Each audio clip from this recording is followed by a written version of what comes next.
Hey y'all. Told you I was coming on. Thank you for being patient.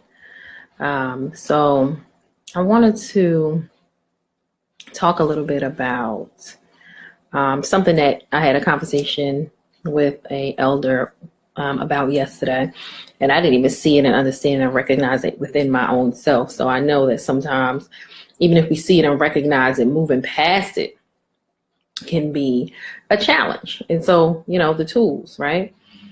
And it's easy to say, for a lot of us to say, oh, you just don't have to do something you don't want to do. But when that's attached to family, it's attached to people that you share these cellular bonds with through time, it becomes difficult to just detach, right? But that doesn't mean you shouldn't, by the way. So I want to talk about these obligations that keep us stuck from moving on and have us feeling a certain type of way within ourselves. So let me tell you the story. So I have a situation where I would always be asked for things, particularly money. And I would feel some type of way about, within myself about not giving that person money or not having it to share with them or whatever the case may be. And that was hurting me. That was making me feel heavy. And I came to realize that, this feeling that I was having it within myself really came from this imposed obligation that I had to take care of this person because they were family. Okay.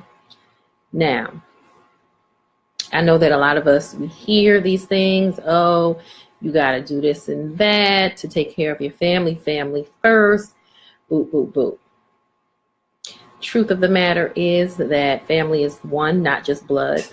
Two, you have obligations to people who make you a priority and make you an obligation. Then we're about to get in some heavy stuff, okay?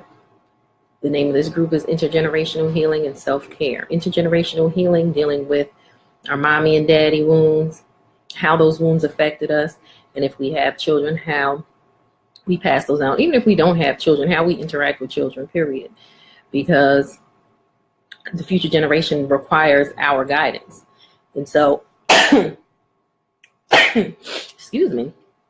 And so we have to have certain understandings within ourselves in order to guide a future generation that is going to be self-sufficient and operating off of values that are sustainable. So these obligations sometimes that we feel like we have to continuously handle for other people, the only thing we have to handle is what we desire and require to handle for ourselves and what we need to handle for ourselves. Especially since a lot of us may have grown up in families where we were abused, we were never defended, we were never nurtured in our natural abilities, we were never given those foundations that we needed to grow up. And now, as we grow up, there's this feeling that we have this obligation to all these people who never protected us, who never loved us, who never gave us or loved us in a way that was not sustainable or was one-sided or was with the tit for tat love, not the unconditional love, right? And so now we are in a situation where we have to perhaps take care of that person, and we may not want to. And I'm here to say and give you permission to tell you that you don't have to. Because that obligation is going to make you feel guilty, and guilt is a feeling that it jacks a lot of us up mentally, feeling guilty about everything. But that's that obligation. Those obligations are what makes us feel guilty within ourselves. And guilt affects all kinds of things. It affects your body, the way your body functions, right? It affects just the way you carry yourself throughout life. You're fearful of every little thing. You don't feel like you can move and do the things that you can do because you're like, oh, is that right? Can I do that? Should I do that? When you know that it interferes with what spirit is trying to tell you to do for yourself. So I know for a fact that my number one obligation financially is myself and my daughter and my family. I know that my number one emotional obligation is myself, my daughter, my family, my husband, my immediate unit. Okay. I know that my spiritual obligation is to healing myself and passing forward information to my daughter. For some people, some of this stuff sounds rough, but if you haven't been in certain familial situations, you can't understand the depth of how these dynamics work. There's a lot of things that people like myself, who are the disruptors and who are the quote unquote black sheep and the interrupters, have to do, say, in ways that we have to be in order to disrupt these patterns of unloyal families and disloyalties and ill treatment. In order to disrupt those patterns, there are certain things that we have to do, and it looks and sounds real rough, but we know it because we feel it. We know when somebody in our family don't really like us, but they want to stay close to us so that they can get something from us. We know when people in our family are looking at us like we're crazy and they expect us to fail in every little thing that we do. We know what that feels like. People don't have to say things for you to know what it feels, how it feels. You have to be able to interpret that for yourself. And people like myself who aren't interrupters, who know without words having to come out of somebody's mouth, these are the things that we have to be very clear on, because when you're stuck in these obligations, I'm about to go into the energy piece of it. Literally, there is a sucking of your energy. And you continuously think about this thing that you feel fearful that these people are going to call you about, or you doing things that you don't want to do. Your energy is literally being sucked from you to go to that person or thing to do that thing, person or thing's bidding. And as opposed to it being focused on you and what it is that you need to do or want to do with yourself. And that's the depth of it. So you get all these energy cords attached to you based on these obligations. And you wonder why you're heavy and you can't move in your life and do what you want to do. The powerful things that you want to do. I'm looking at my hands, they're a little ashy. You're not moving and doing the powerful things that you want to do. So, we really have to, when we're talking about getting free and all of these obligations, all these things that you should do, particularly in families that we're not necessarily, tight-knit, or where you may have had relationship struggles with your mother or father, there is going to be that element to it.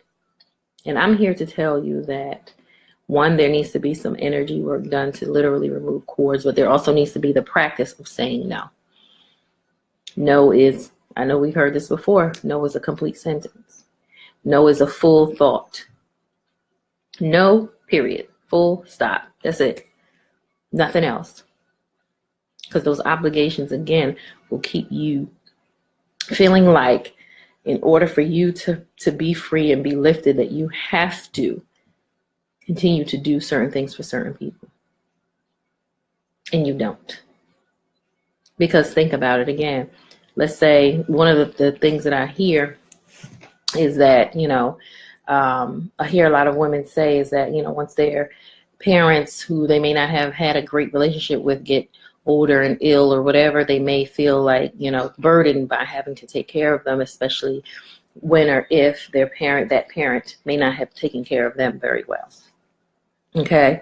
These are private conversations that people have. They don't want to speak out. But the truth of the matter, that feeling of that conflict of not wanting to do something, but doing it anyway out of this obligation, is keeping you stuck in a particular mentality. And that is the mentality of doing things based on what others want you to do, and not based on what you know in your spirit is for you to do. That's the heart of it. Or having some sort of way to break up that energy of not wanting to do it, but just doing something because somebody else wants you to do it. So there's ways to get around it. But what I'm saying is that you don't have to do anything that you don't want to do. All of those obligations are false. They're a lie. It's something to keep you managed and to keep that other person, whoever it is, from or stuck to you, or you stuck to them, to drain you of your energy and your life force, because that's what it's all about.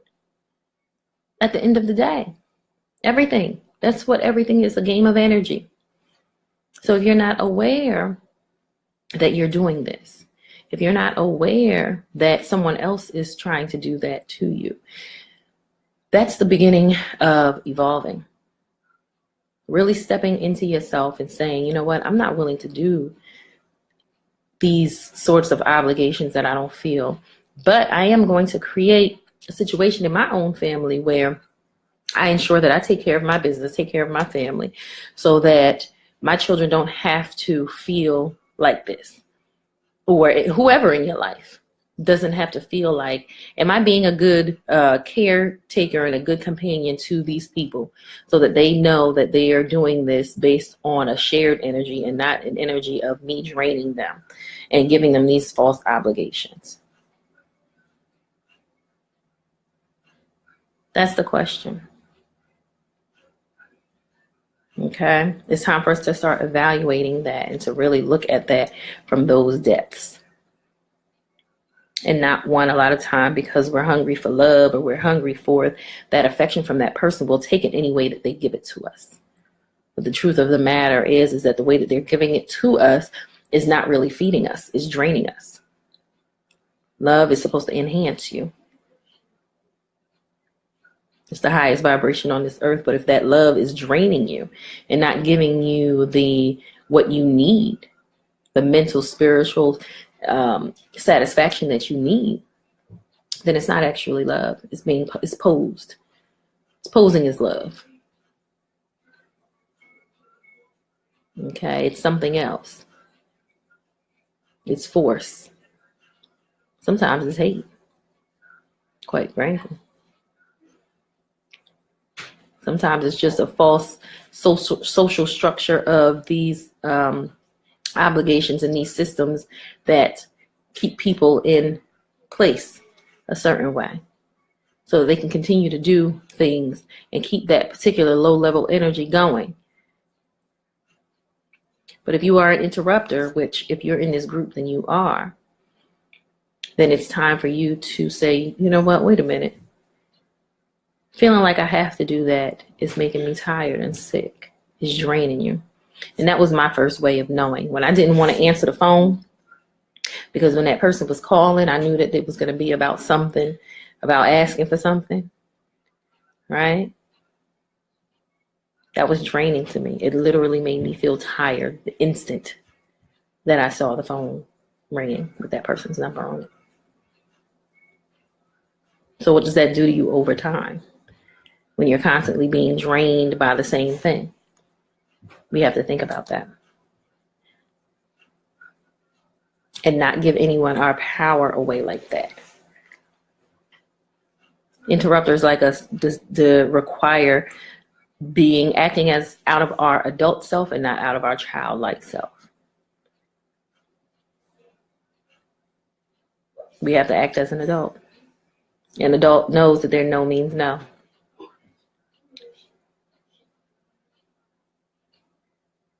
And sometimes you step that line and you say no, and that person tries to overstep that no. Know what it is that you want, you desire, what your values are to make your no your no. Don't answer the phone no more. Okay? Or whatever it is that it takes. Because it's not just about you. It's about making sure that you're imparting that energy into something else too. Something that's going to build you up. I hope that this was useful to you. I am always accepting clients for individual coaching sessions because I really am here about destroying generational cycles and getting people to rethink and re-visualize their families, generational everything from generational wealth to generational emotions to cellular, the way we present in cellular ways, everything, health, everything. It's time. We cannot go into the next generation or allow the next generation to see us in a way that makes them continue to go down a path of destroying themselves and making them feel like it's okay to destroy themselves because, well, the generation before us did. Or to look at us as a generation like, ooh, what did y'all do? Did y'all build anything up or did you destroy everything? Did you think about any of these social mores and quote unquote obligations, or did you just continue to follow them? Did you think about anything? Because what ends up happening, then there's no trust and loyalty when you just going along to get along. There needs to be some thought process.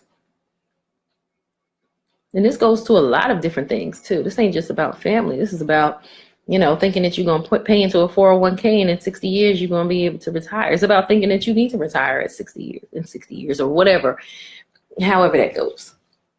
I'm very clear that I'm retiring at 40. And I trust that it's going to be. I'm very clear.